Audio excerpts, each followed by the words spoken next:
Zo'n 1000 slachtoffers en honderden gewonden. Vlak voor deze uitzending sprak ik met Lama Faki in Beirut. Zij werkt voor Human Rights Watch. En ik vroeg haar hoe betrouwbaar die getuigenverslagen precies zijn.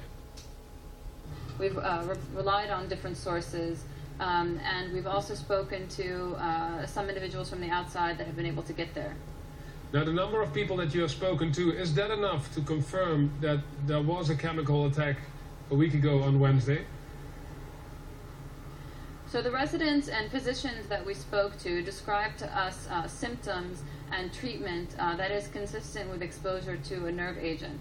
But no, we are not able to confirm whether a chemical attack has taken place, and that is very much the work of the UN and investigation team that is present now in Damascus and today did have access to Western Ghouta.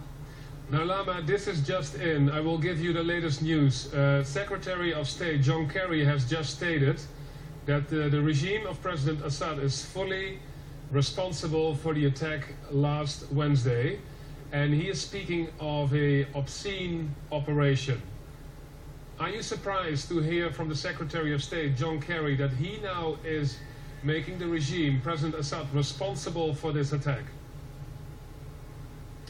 It will be important for the U.S. government or any other government that does have information about who is responsible for the attack to make that information public.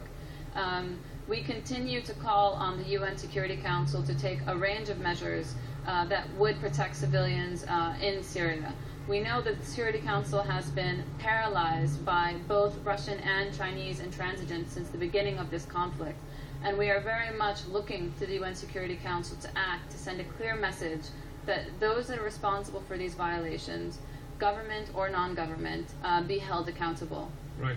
Now, John Kerry also stated tonight that he said those who are responsible, and in the view of the United States, this is President Assad, will be held accountable, and there will be grave measures, and this will have consequences for his regime of President Assad.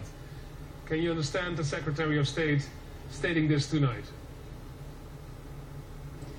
One clear way the UN Security Council can ensure that there is accountability for these violations, but also for preceding violations in this conflict, is to refer the situation in Syria to the International Criminal Court. There are a whole range of options that the Security Council could take that it has not yet taken to ensure that violators of human rights abuse are held to account in this conflict.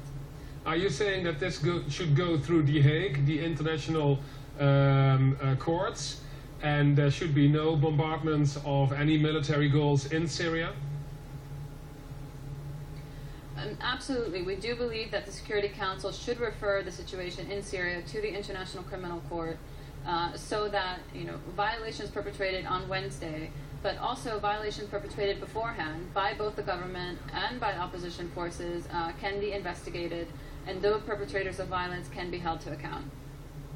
Lama Faki in Lebanon, thank you very much. Thank you. Dan snel door naar Damascus. Hoe wordt daar gereageerd?